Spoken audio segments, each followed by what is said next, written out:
If you are one to put the club or the company over family, I'm sorry, your priorities are messed up beyond belief. To the point where I am questioning if the age is still there, if the fight, if the hunger, if they've got the players who are willing to fight tooth and nail for it. G'day everyone, welcome back to Zero Access Footy, episode number 14. We're starting off hot off the press, into the newsroom. Screw the intro. We've got some fantastic news, for us at least. It's the Brad Scott sacking. He is gone. As of this morning, the first official sacked coach. Yes. Because Michael Voss, we had that distinction that he wasn't actually sacked. Mm-hmm. This is the first sacking. Happened a lot earlier than I thought it would, to be completely honest. There was the argument, would he make it through the bye? He didn't even get to the bye. Didn't even get there. Didn't get a chance for a 3 weeks patch against Richmond, West Coast and Carlton. Just got the 1 week patch. Yeah, set up for the brand new caretaker coach. This is another unkept secret, biggest, public secret that we know of. Unfortunately, his job was well on the ropes. I believe in the last year, he is 1-23. Of course, we're talking about the win against Melbourne earlier on in the year. But yeah, that massive losing streak, their current poor form, bottom of the ladder. Unfortunately, and I had seen this coming from a while back because as a North Melbourne fan, I'm very familiar with Brad Scott. He was bound to go. And this is just, unfortunately for Essendon, another one of those headlines that you don't want to see as a fan, but the positive is that Carlton have shown sometimes a fresh voice can change things up. New inspiration, new leadership. Who do we reckon it could be? We're all going to die at some point. Yeah, that is a good point. Yeah, thank you, Brad Scott. Thank you, Brad. You will, as probably the biggest impact he's made at Essendon. Is that correct? I think so. And then the second biggest one was the other reaction that he had in that game earlier this year, where it was just, oh, yeah, it was against North. I remember that one because they all stopped for some reason and Dees just kicked the goal. His best 2 moments are off the field, and that just shows what he is as a coach. He was somehow labelled the next premiership coach by Andrew Walsh, their CEO or president now. I can't remember, one of the two, after their win against Melbourne earlier this year.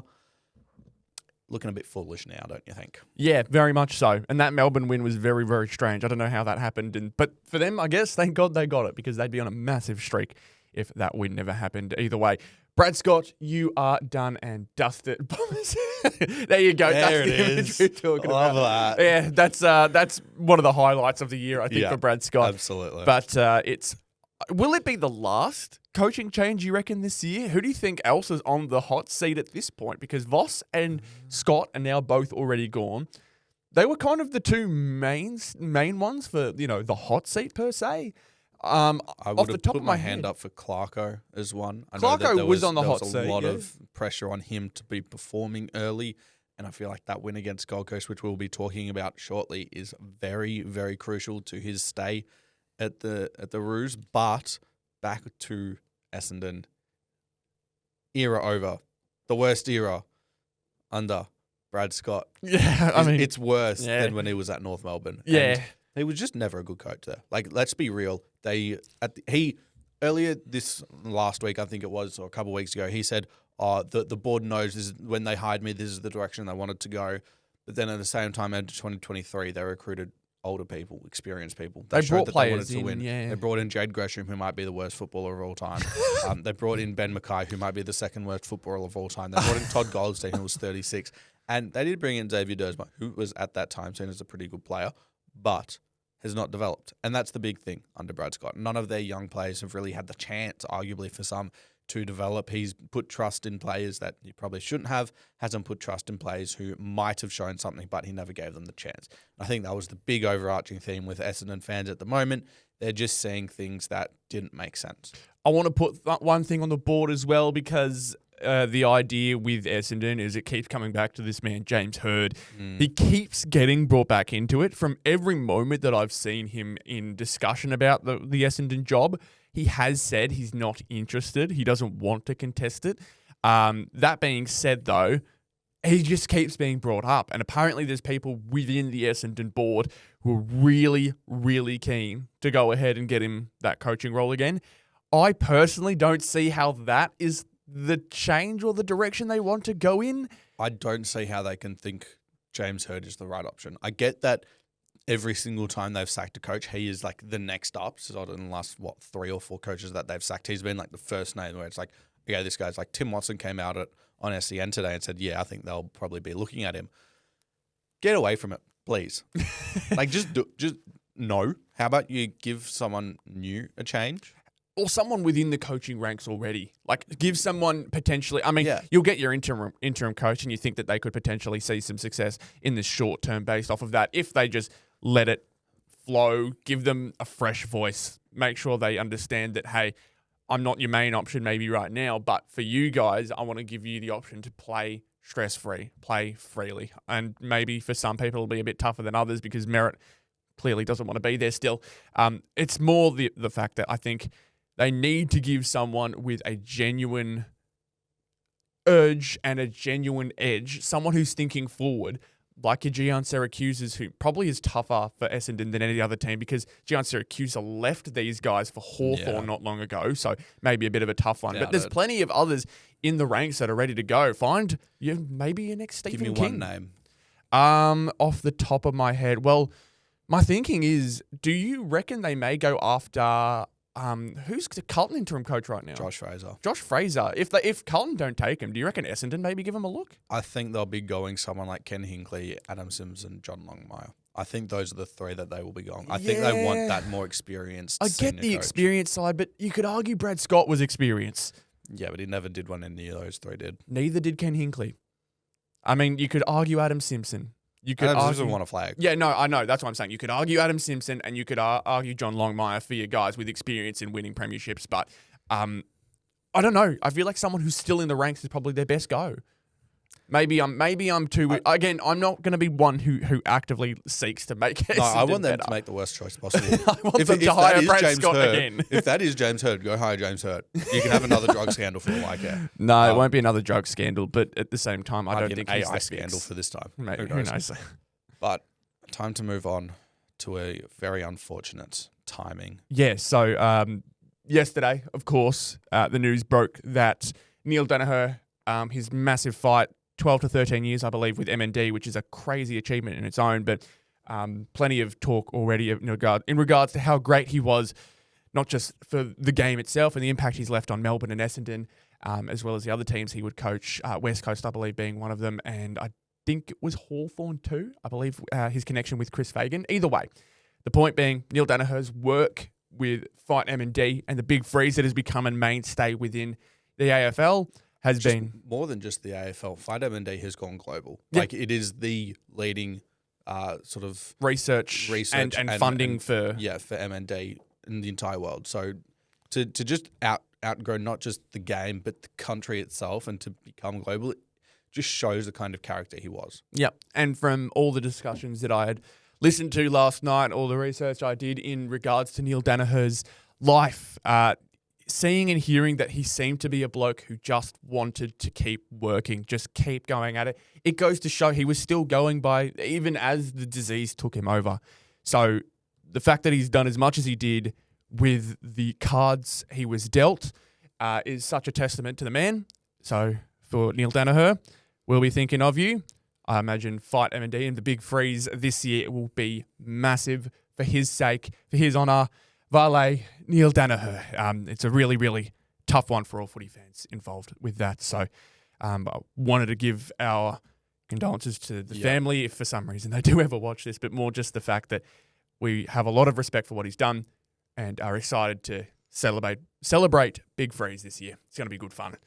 And we'll all do it for Neale, I'd imagine. It won't just be us. Absolutely. It'll be everyone in the AFL community. So that'll be great. But let's get talking back with the AFL for round 11. Let's talk all the different stories in regards to the games because we had a lot of fantastic games. This was one of the hardest rounds to tip, by far. Fantastic. And so was last week. We've had was two difficult. pretty good weeks of Absolutely. football.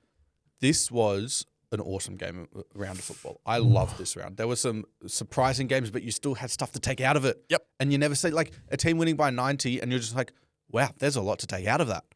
It wasn't Essendon being whacked by 90. It was Brisbane, Yeah. two-time reigning premiers, Yep. which we'll be talking about them later because, Jesus Christ, that's a fall off and a half. But your boys, another comeback. I am very happy. North Melbourne came back from 43 down Yep. to beat Gold Coast by a single kick. Yeah. I mean, if we're talking historical, that's the first after the siren goal to win the match that's been kicked since Alistair Clarkson for North Melbourne back in the 80s. That's the last time, and after the goal, siren was kicked for North Melbourne.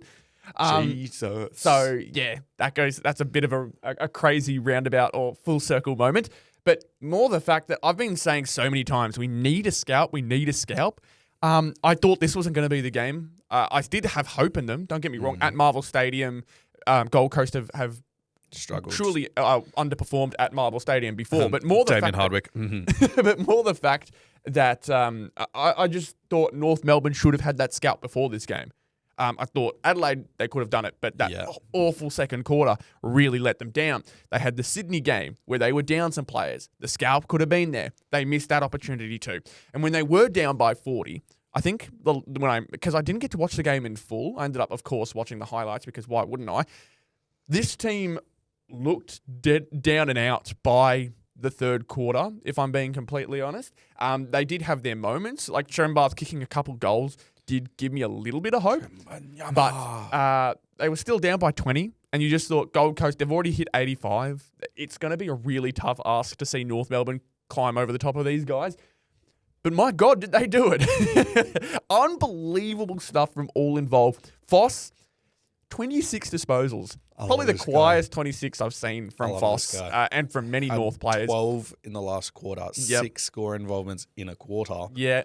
Just ridiculous. Like he, Sheasel, LDU, Wardlaw all got to work. Wardlaw will always get credit within this side because he is playing just such a smart but also tough game. I think that's why so many outsiders love both Wardlaw and Foss if they're looking from the outside in, because they are hard-nosed and efficient. That kick down the middle, one of the riskiest kicks and probably one of the toughest kicks to make in such a high-pressure moment to find, I think it was Foss in the middle, but that kick to straighten things up, the hand pass off to Parker, and then the kick long inside 50 with 20 to go. Like, that is stuff that I dreamed of when I started properly getting back into supporting North for some reason in 2020. What a weird time to get started in your North fandom again. It was the second who left. That's true. It gave me a reason to come back. Either way, unbelievable game. Gold Coast definitely going to rue this one. Whoa, there goes your top 4 spot. What does this mean for them now? I mean, to be fair, you could kind of see it coming, if that makes sense. Yeah. I mean, the way it was looking, 43 points up, you should never be losing in those circumstances. Absolutely not, especially when you're supposedly going to be a premiership contender. Yeah. 43-point turnarounds to teams who are fighting for wildcard spots is not something that top 4 sides do. Yeah. Nepo side loses again. For some teams, they're just glad that the Nepo side lost, including your boys. I know you've been very, very angry with you've been very, very angry with the whole slew of draft picks they've received. But yeah, look, I hope for Gold Coast's sake they can find a way to get back on the horse. But this was just a really, really embarrassing loss for Gold Coast, if we're being completely honest. It's a horror. Yeah, it is very much so. And all right, to be fair, no more glazing of North from me. Well, to be fair, this isn't the first time we've seen this with Gold Coast either. They have continued to fumble at every hurdle they've had this year. Like they are now.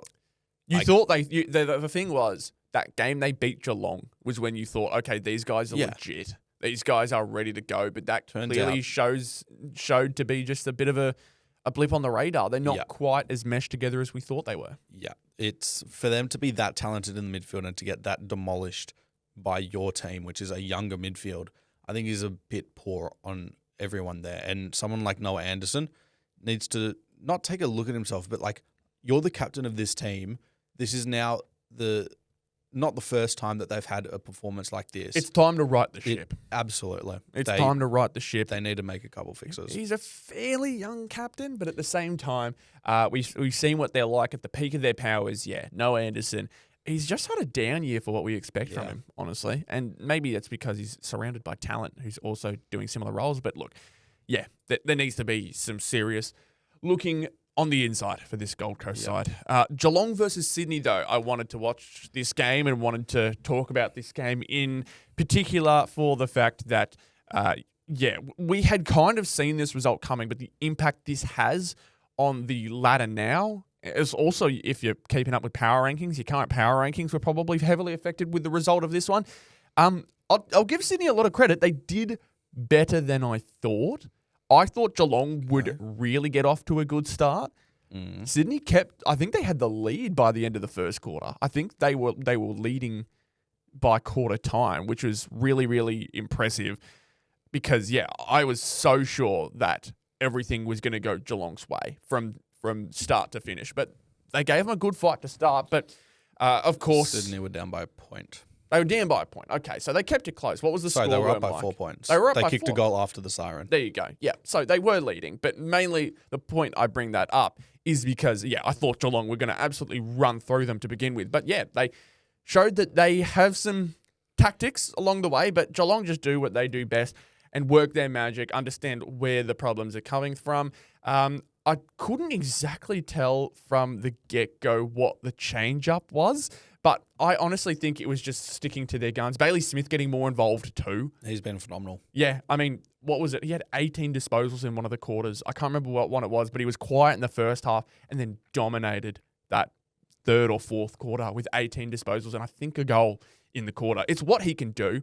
You hope his disposal efficiency was good this game. I feel like it should have been with how it went, but I mean, some names that you kind of forget about. Lawson Humphreys, he finally had himself a really, really solid game. Jeremy Cameron, he had a really good game, kind of like you had predicted in a sense.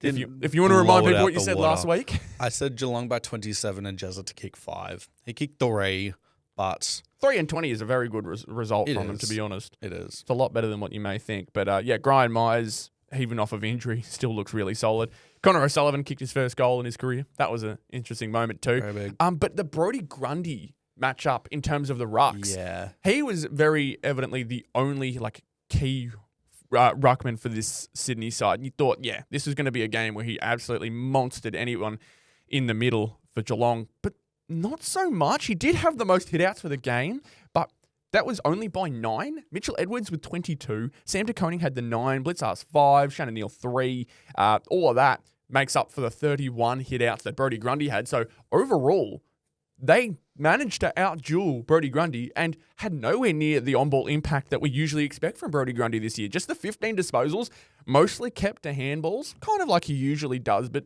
he does it to get his midfields going. Yeah, he wasn't able to get his midfielders first use like he always was. There was a sort of defensive element from the Cats to be able to understand, okay, we're going to be able to not stop him, but lock down the midfielder's ability to get the ball first. And one thing I want to point out, Sydney had 73 tackles to 39, right? You'd think at that stage their pressure and it just get to Geelong, and it never did. And you'd think when Geelong are trying to stop Sydney moving the ball with their handballs, they're tackling every time and they're stopping the ball getting out. But no, they forced the turnovers, meaning they were able to get on the back of it. It wasn't locking it up. It was, okay, we might get scored on, but we're going to turn the ball over enough here to be able to score out the back. And that's what they were able to do, and Sydney weren't able to go with it. For Sydney, though, it is an important loss. As much as that might sound a bit convoluted, it's an important thing for them to understand, okay, we've got this nailed down. We know exactly what to do. Now that teams have worked out how to stop it, let's add the second bow to our string. Mm-hmm. Let's understand now, okay, let's pivot. This is how we're going to get better now.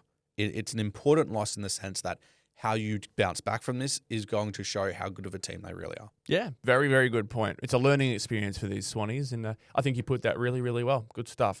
Any more points that you can bring up? I think Armadi, I wanted to give a shout to him very quickly because he's very underratedly, I think, one of Sydney's best players at the moment. Better than Curnow. He's playing much better than Curnow right now. Absolutely. I think Armadi has, I think I said previously, he kind of plays the Aaron Norton role that the main key forward allows him to just play such a free and exciting game with his talent. Yep. But I think Norton's kind of proving me wrong in that sense at the moment. He's been fantastic as of recent too. Either way, Armadi, great stuff from him. From one Norton to another.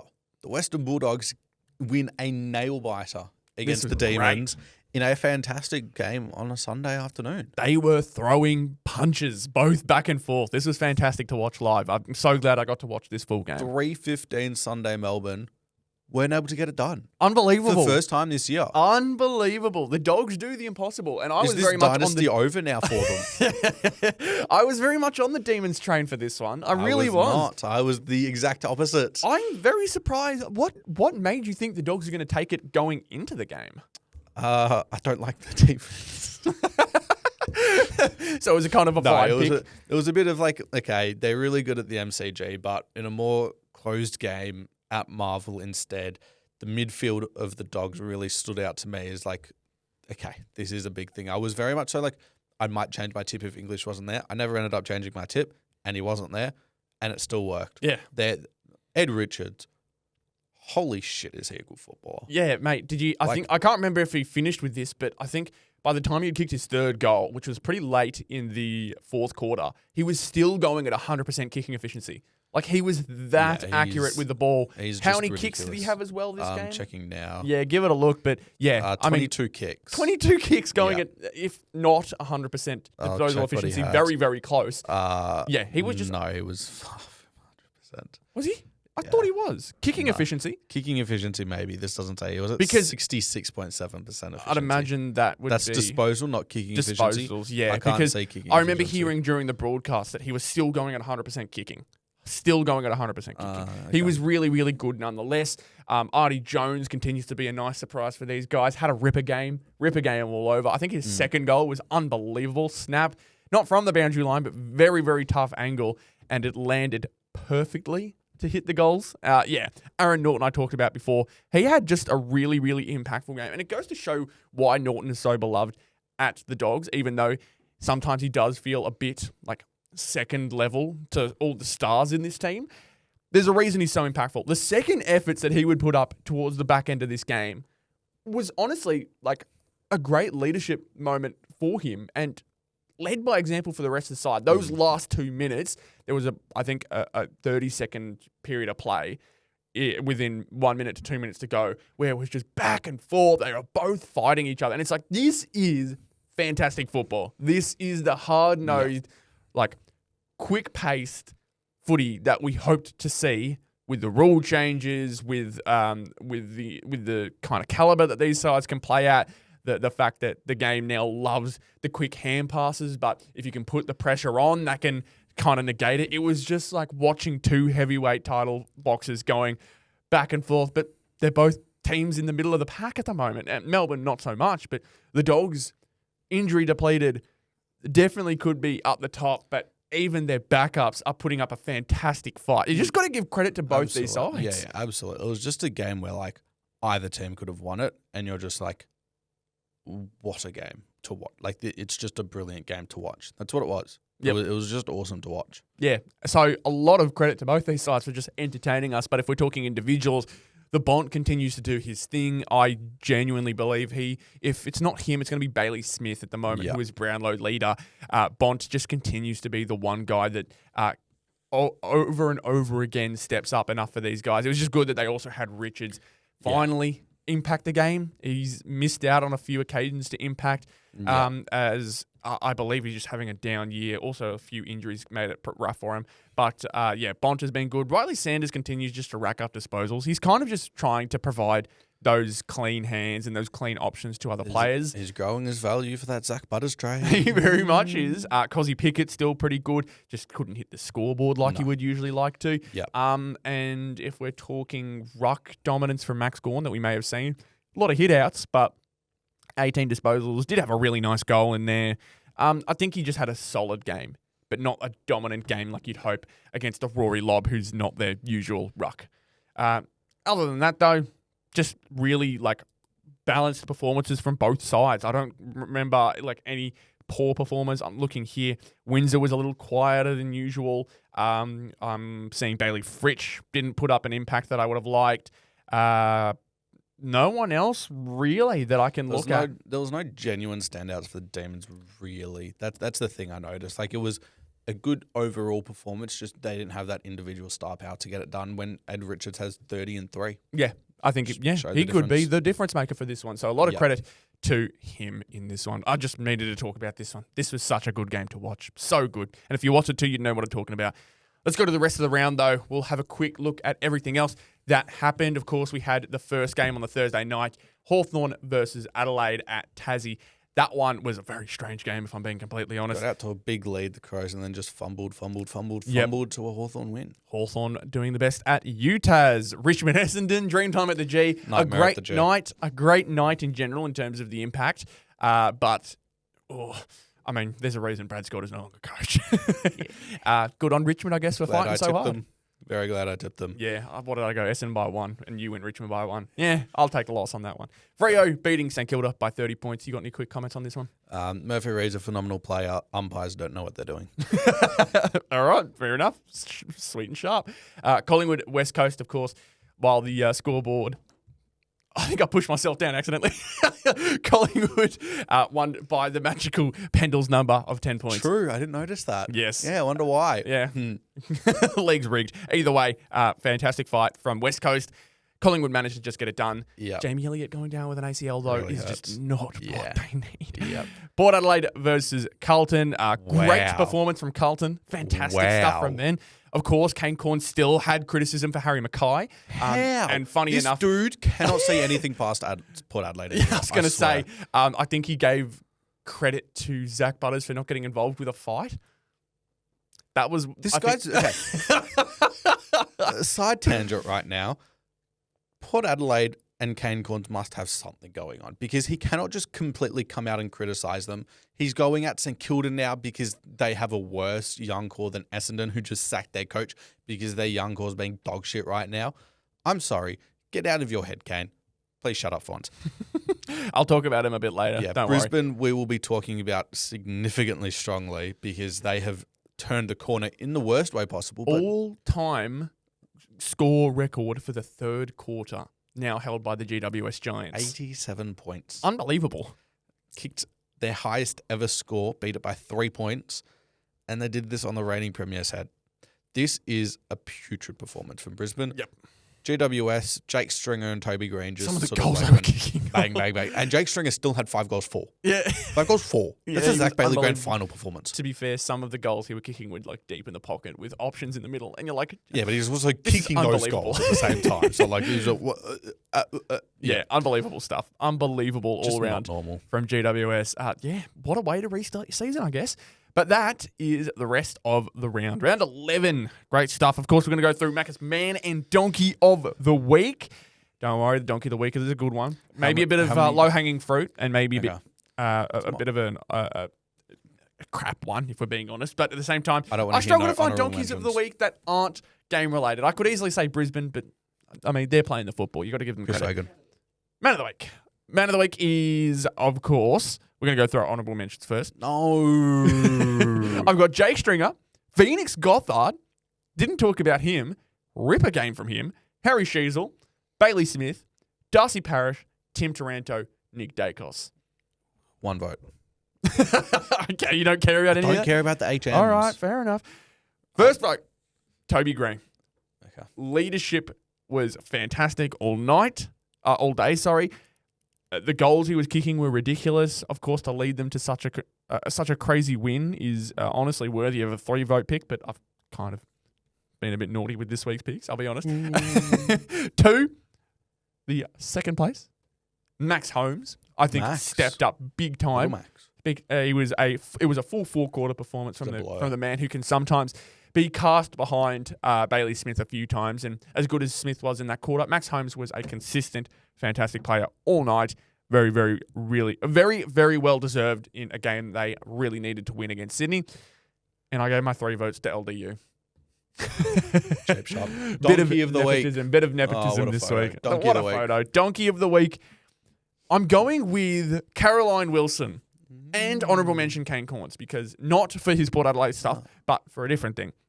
Okay. Caroline Wilson made some comments regarding Nathan Broad on last night's Agenda Setters. Have you got them with you? I don't have the exact quote with me, but I know the general gist of what she was saying. I gave it a listen to right before we filmed this, and it was more the idea that she believes not only is Richmond not doing a good job of trying to keep Nathan Broad around, she believes that Nathan needs to put family on the back burner because the club needs guidance from their experienced players. I don't care about the necessary impact that Nathan Broad has on the young players, right? That point in itself, sure, whatever. I understand the impact of Nathan Broad staying at the club. Saying that you should put family behind the club is such an old-fashioned way of thinking about football, thinking about sport, thinking just about life in general. If you are one to put the club or the company over family, I'm sorry, your priorities are messed up beyond belief. I think it's such an it harkens back to the time where you wouldn't get paid for playing because you would wear the jumper with pride. And sure, there's a bit of honor to that, but at the same time, this is unbelievably old-fashioned, and it just makes sense to hear that coming from Caroline Wilson, unfortunately.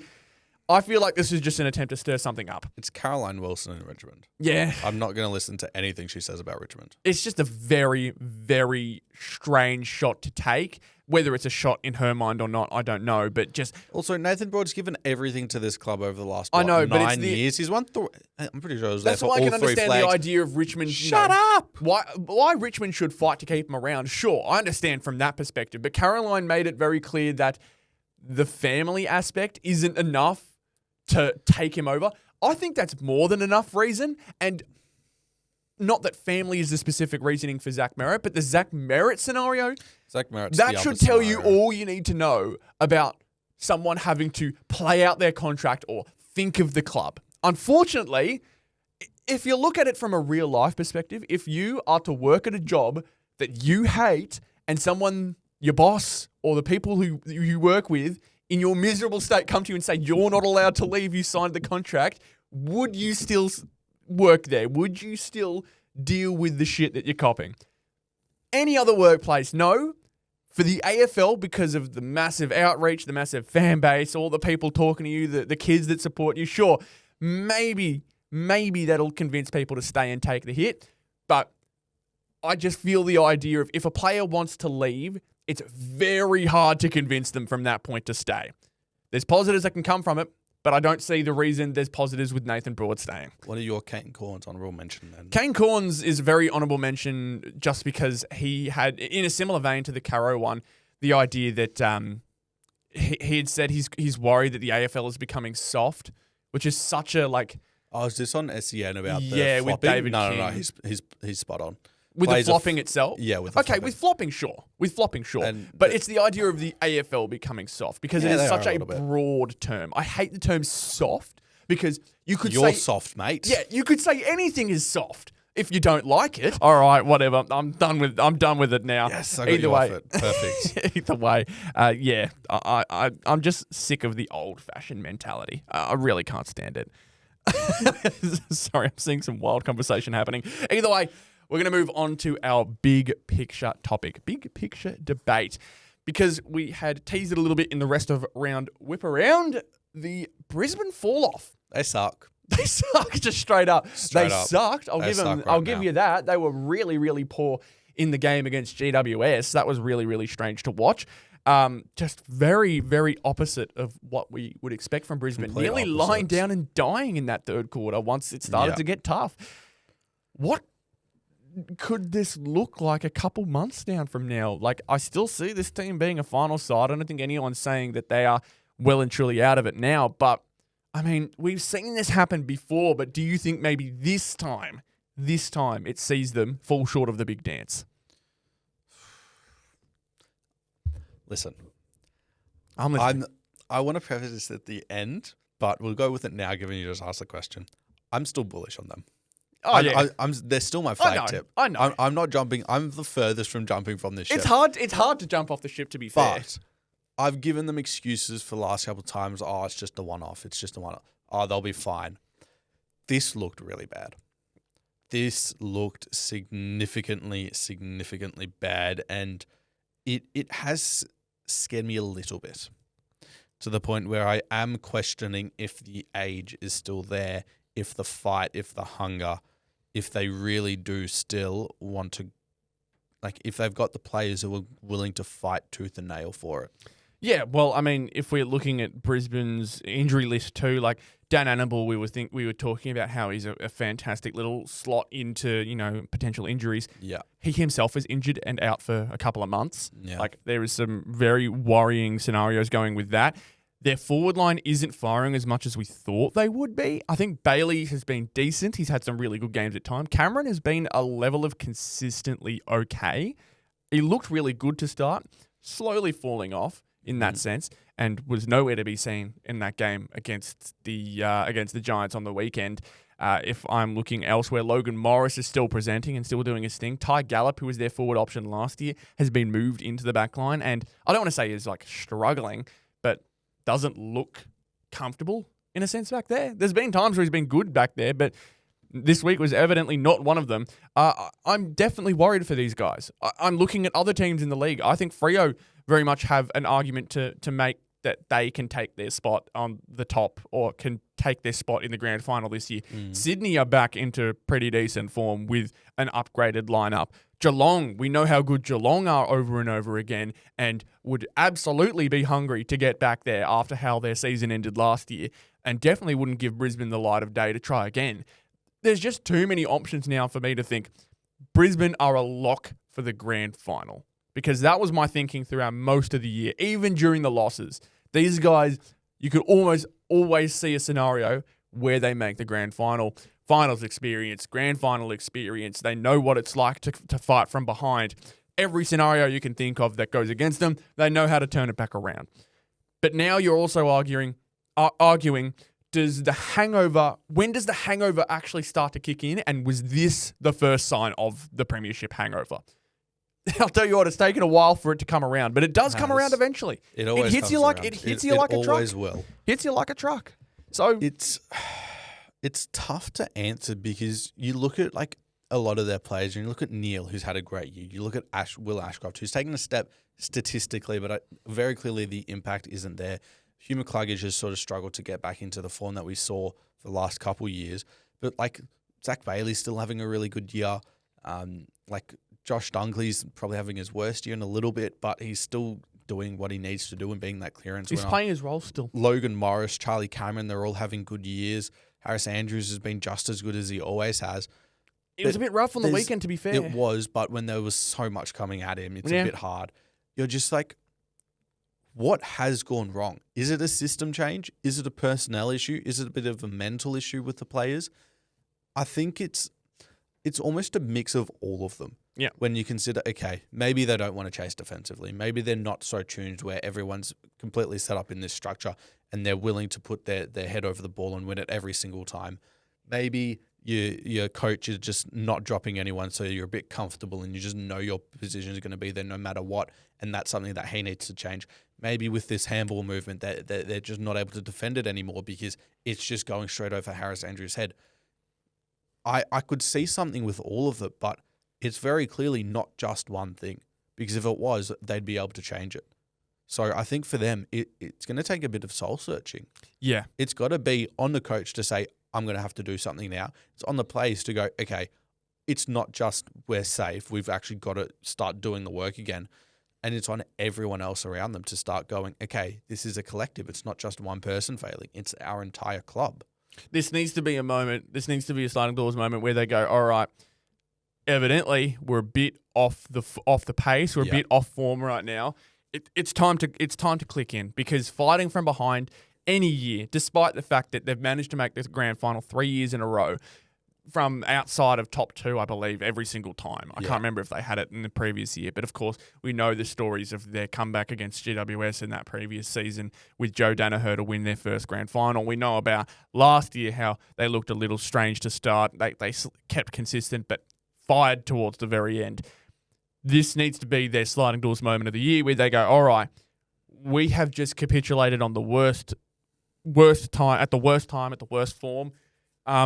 Let's now take our bye or play these final few games before our bye and like you said, soul search, reset, work out. All right, does one of our main core need to take a step back? Does Lachie Neale maybe need to allow the ones around him, like Hugh McCluggage, who's had a rough season, like Will Ashcroft, who's ready to make that step?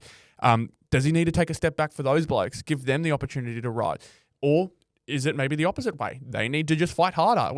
And then on the outside too, does their back need to support Harris Andrews better? There's two names I'd be looking at. The first one's Cam Rayner. Mm-hmm.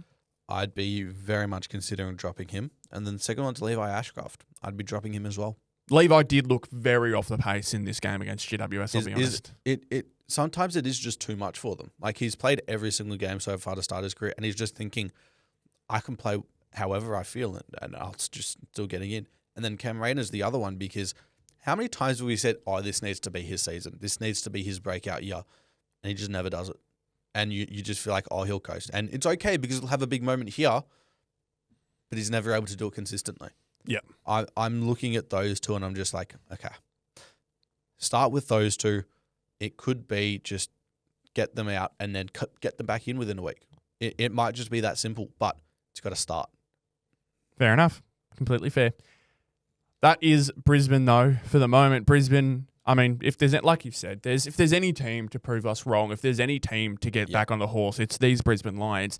So I'm excited to see what they look like once they're post the bye and post their little break. Either way, we're going to look now at round number 12. We are at, I think, the first of the bye rounds. I believe there's a few teams who aren't playing this week, Gold which is Coast, annoying. Port Adelaide, and North Melbourne. North aren't playing?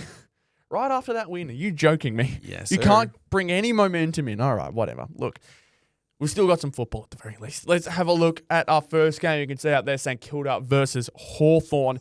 St Kilda primetime. St Kilda primetime, baby. Can you believe it? Never ever expected this. Can't believe this in my life. Thursday night at Marvel, though. You don't get your MCG game. Nah. No, you've used up all of them too early. Either way, the point being, do you see your boys scalping them? We have had a lot of injuries recently. We've just lost Dougal Howard, and Rowan Marshall has also picked up a potential knee or shin injury, as Ross Lyon called it. Yeah, well, he was starting to look up too. He was starting to find a little bit of a role or a little bit of doing it against who? Richmond, West Coast. I mean, that is Carlton. true. That is true. Not against any good team, so I was never too overly happy with it. But Max Hall, superstar. He is just growing incredibly nicely. Kicks the goals like you wouldn't believe. First one in the game, dobbed it from 45 out on the boundary. Second one, turned the ball over, snapped it, Bernarded it, but like from the middle, and just went. He's just a phenomenal footballer. He is arguably the second best midfielder heading into this game. Do you reckon Naz is coming back? No. Naz definitely not coming back. Newcombe Hall. I genuinely think he's that good at the moment. And it's going to rely on our midfield because defensively, I think we're now losing Howard. It's going to be a bit tough, assuming Gunston back. They've still got Lewis. They've still got Chol. Teams are trying things against Callum Wilkie too. They are. He was being grabbed. He was being held. Paddy Voss was just doing his usual. He was doing everything, and they somehow paid a free kick when Wilkie was standing there and against him. And then when Pat Voss chopped both of his arms, there was no free kick. You could go for a bit for a while, I reckon. I'll let you rant in Saints Nation. I'll let you rant in Saints Nation. That'll be separate. But I think it's going to be very difficult because I don't know how we're going to match up with Gunston because he likes to stay very deep. We don't really have someone who likes to do that. That's not really how we like to defend. Then when you look at our forward line versus their back line, obviously no Barras, but Sicily not in the best form. Josh Battle sucks dog shit. I will stand on that forever. Josh Weddle's not really a key, but we don't have a key forward to go up against them. So it's just like, well, either end of the field isn't much. It all relies on the midfield. This is going to be TDK's big thing, especially if Marshall's out. I think this is TDK's best game of the year. I think he will do enough. I think St Kilda get over the line. Oh, you think the scalp happens? You think the scalp? I like the confidence. I had a bit of doubt with confidence going against Gold Coast with my boys, so I'm glad that you don't lack that confidence and have your boys taking it. I think I'm going to go... Look, Hawks have struggled occasionally at Marvel as well, specifically, can get a couple teams. They nearly lost to Port at Marvel, so I'm thinking maybe that can take it. And Saints... better than Port. You know what? I think the Saints could do it. The only way I think I'm wrong is if your backline just struggles to go up against their forwards. Of course, Marbiel Chol can occasionally have the decent one. You talked about Gunston already. If Ginnivan, Watson, and Moore can have just a decent game, like that will cause problems. But yeah, screw it. I'm going to go Saints. I don't know how much you said by. I'm going St Kilda by 11. I'm going to go by 2. I'm going to hope it's a really, really close game to start off the weekend. Oh man, I hate that you always convince me on this Saints train. Why would I convince you? I don't want to convince you. I want to be different.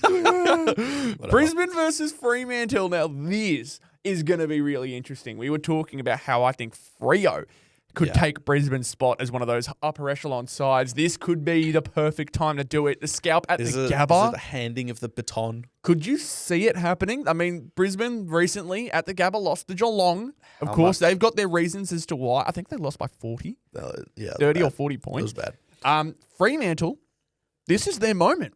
10 wins in a row, all momentum on their side. Brisbane on the back foot.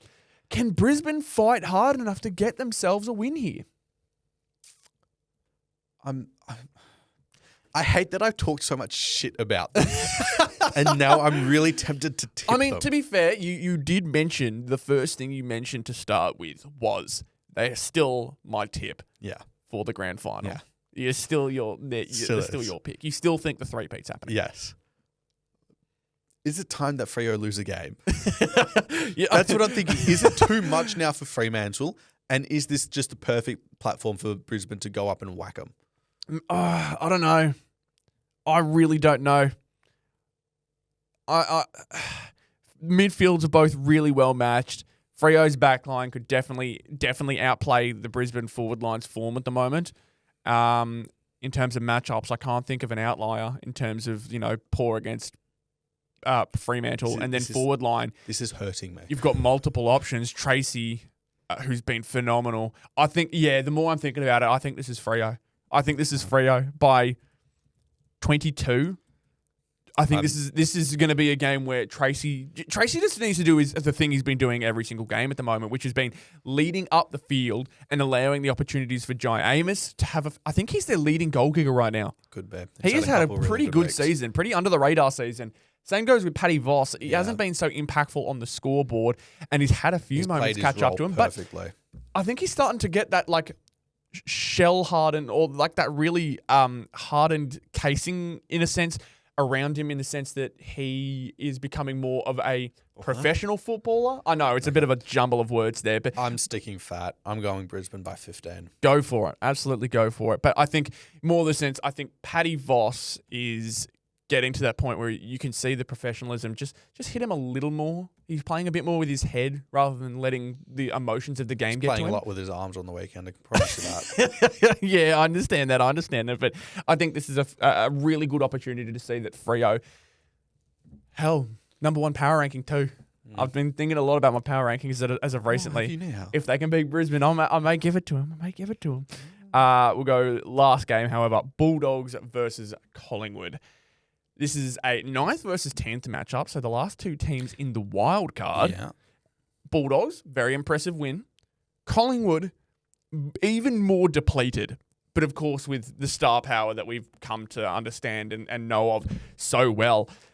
The producer has a gun to my head saying that that I should say the Pies will win, but I'm still feeling the Dogs. I think they showed some real character against Melbourne. It's another Marvel Stadium clash. Collingwood will obviously bring their crowd around to get the most of the doggies, but this is a really interesting, because this season could be on the line here for some of those teams. I'm very confident in this one. Season could be on the line for a couple of teams. Western Bulldogs win by 30. I'm very confident. The thing is, Collingwood always find a way. I don't care. They don't have Jamie Elliott anymore. I mean, that is a point. He doesn't have the greatest season, but at the same time, he's still one of their better forwards. Doesn't matter. I'm very confident in the Bulldogs getting this done by 5 goals. I think Bulldogs. Yeah, I think Bulldogs as well. Damn it, you kind of took what I wanted to do. I'll go 24 points. Okay, 4 goals instead. Lame ass. Yeah, I think the Dogs are going to outscore them. I don't necessarily see how Collingwood manages to get more than 70 points on the board, even with Bulldogs. The Bulldogs didn't have a terrible defensive game. They kept the Demons under 100 points, absolutely, which is actually a good thing this year. So back to the Friday night game, Carlton versus Geelong. Geelong. We're going to go Geelong. Who's we? You going Carlton, are you? I am. Carlton have a really good track record on Geelong. That's unbelievable. I'm going to go Geelong by 40. 40. I'm going to go Carlton by 7 points. They're in a really good run of form. Geelong, at the MCG against Carlton do struggle. That is my one argument. Sydney by 1,000. I don't know. I feel like Sydney this could be a game. No, actually, now I think about it, they're not a team to put the brakes on, are they? No. They can run a score out, can't they? I'm going Sydney by 100. Yeah, I'm going Sydney by... I wanted to go 100 as well. Sydney by 105. Jeez. Okay. Melbourne versus GWS. In Alice Springs? Alice Springs. One of those weird ones. No, it's not the MCG. Honestly, because it's such a scrappy game, I think Melbourne could take this. Like, I reckon Melbourne could get over the top because they love to play that, like, unpolished, scrappy, move the ball forward game style. And while GWS loves an orange tsunami, like they showed, I think Melbourne very much have a place in these kind of really outdoor orientated, at the behest of the environment type of scenario. I think Melbourne will take this one in a really scrappy, like, 70 to 75 matchup. Yeah, so you're going 5 points. 5 points. I'm going GWS by 21. Clayton Oliver has 30 and a goal. Clayton Oliver will have 30, 100%. 100%. West Coast versus Essendon at Optus Stadium. Also an interesting one here because do you break the curse? Do you break your rules? I cannot break my own rules. Screw it. West Coast by 50. Screw it. I'm going to go Essendon by 6 points because of the new coach. Okay. Whoever Lame. the coach is. Lame. Hey, I'm just going off of what has seemed to work in the past. Either way, that will be a fun game to watch too. Of course, the buys go to Adelaide, Gold Coast, North and Port Adelaide, as you said at the start. And this is how the tips are looking. Look at the margins for the top two. Shaz got done in. Yeah, where is he? He's gone all the way out. Well, making it rainer. Might be dropped. 4 or 5 people have 4 out of 9 tips in the top 5. Making it rainer, yeah. They've entered the top 5 there. This is all to play for. Okay. Halfway through, this is all to play for. I've seen Footy Pirate at the top and they're 1 tip Yeah. clear, but that's just 1. Just the 1. So it'll be really interesting to see whether that changes anytime soon. Either way, good stuff, people. I think I missed the first game again, so I ended up tipping Adelaide with that one when I should have tipped Hawthorn. But look, good stuff from you guys. I think I'm well and truly out of it after my missed week. Deserved. Pretty poor from me. Pretty poor overall. Either way, appreciate you all very, very much for tuning into this one. If you enjoyed it again, be sure to leave a like, subscribe if you're watching on YouTube. Follow us on all our platforms, including Spotify and the Instagram and TikTok we've got going on. Appreciate you all very much for tuning in, and we'll see you all very soon. Cheers.